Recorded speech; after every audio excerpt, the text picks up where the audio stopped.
the latest revelations that the Father has entrusted to me, so that no one in the Father's household of brothers and sisters, sons and daughters, would be late or would not know those revelations.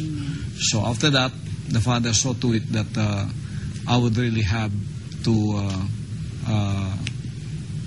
rest and enjoy myself. I enjoyed staying in the Covenant Mountain for the last 2 months. It's always that my absence from the live telecast of Give Us This Day would be to go to the work of the Father in the West or in Asia. And the people thought I was having a vacation there. I was still working there. But those hectic schedules I had when I am in the United States, in Canada, in America, and the hectic schedule that was planned by the administrators for my European tour was very scary to look at, because there was only 2 or 3 days intervals in those schedules of those 11 nations. But I was set to do that, and the Father saw to it that I take a break. So this is really the Father's schedule. It is not mine. But nevertheless, I'm thanking the Father, and I'm thanking Him for what He has done in my life as His appointed Son. And to look at the level of where we are in the spiritual, I am quite contented of what the Father has done, because He has already finished His work of salvation through His appointed Son last April 13, 2005, and all the messages that I had were all just a follow-up of those revelations, especially to the new ones that are coming in.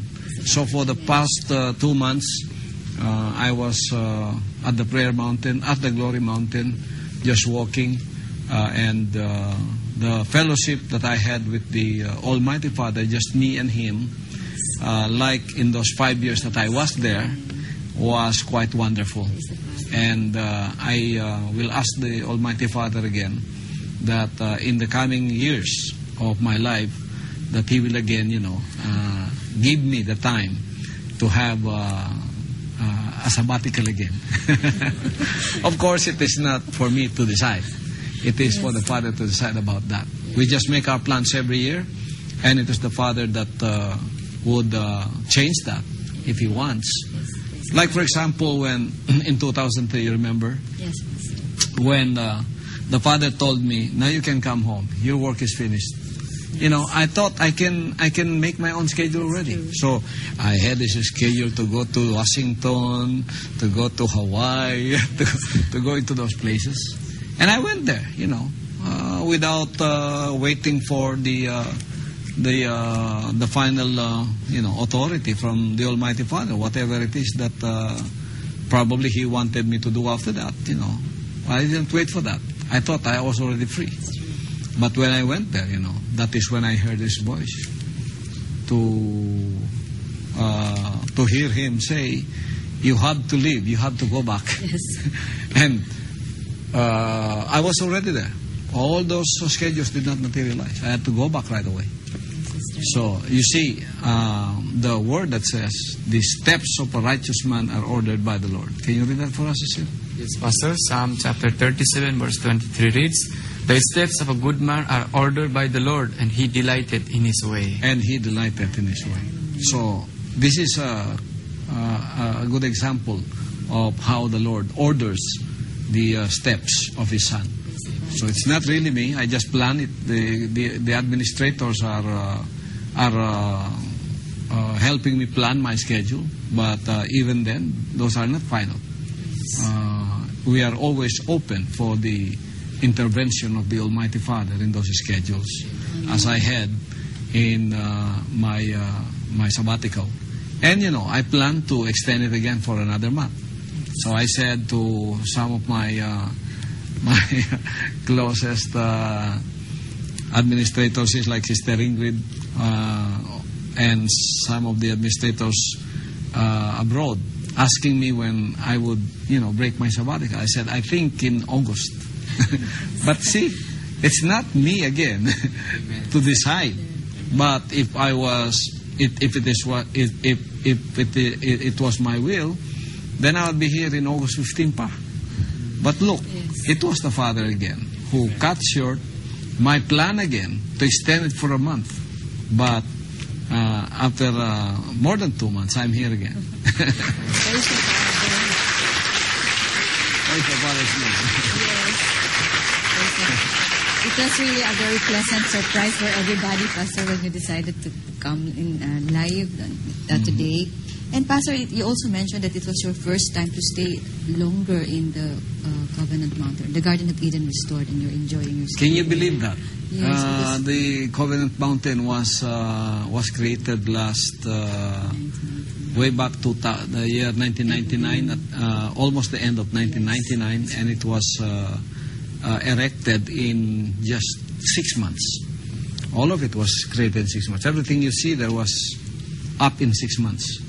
We had fine, devoted, committed workers who did all of the work, of course under my supervision, that I was there. And many people have been there. I think hundreds of thousands already have visited the Covenant Mountain since it was opened to all that would like to come and see it. And they have enjoyed the place. But I never get to enjoy so much the Covenant Mountain as I did the last 2 months. Because as I said, that this is the longest that I stayed there. I think before my 2 months of sabbatical, I stayed there. The longest is 4 days. And this is the longest that I come to enjoy the blooms.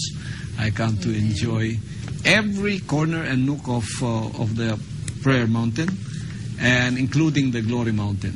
That I was very, very surprised to see how the pine groves at the Glory Mountain have grown since we planted the first one, and now I have seen how the conservation. This is the SPM's example of the Earth's conservation in the Glory Mountain. So we'll put a big signboard there, for everybody to know that this is a showcase also of what the Father wanted to do to restore the earth. This is a conservation area of the Sunshine Philippines movement. We call it Glory Mountain because that is where the glory of the Almighty Father is seen in what He wanted to do to this earth. Like today we've been talking about, the world have been talking about the climate change. Do you know that climate change brings about many things that we don't like? Like, for example, the releases of these deadly viruses that's caused by the incessant cutting of trees. And if we have the forests, these viruses would not have been released. And the imbalance of ecology have done that. Like, for example, monocropping. When you monocrop, you lose the balance of ecology. Instead of those pests and those viruses staying in those mountains, eating the trees or some leaves there, they would be unleashed to the world population and they would infest in humans. And that is one of the causes of the deadly viruses that are roaming in the world today, like AX1N1. So this is part of the day of the Lord. This is part of the day of the Lord. So we will talk more about that because I have announced to all of you that the day of the Lord has come. Like in the days of Noah. So shall it also be in the days of the coming of the Son of Man. Like in the days of Lot in Sodom and Gomorrah. So shall it also be in the days of the coming of the Son of Man. They were drinking and eating and they were doing everything. Then the day of the Lord came when their will is not done. Look, the day of the Lord, as I have announced it in April 13, 2005, has come upon us. Whether you like it or not, there are some things you would like to do according to your will, but you cannot do them because it's the day of the Lord. Like, for example, there's no flood today to drown all of us, but all of us are now affected by this pandemic called AH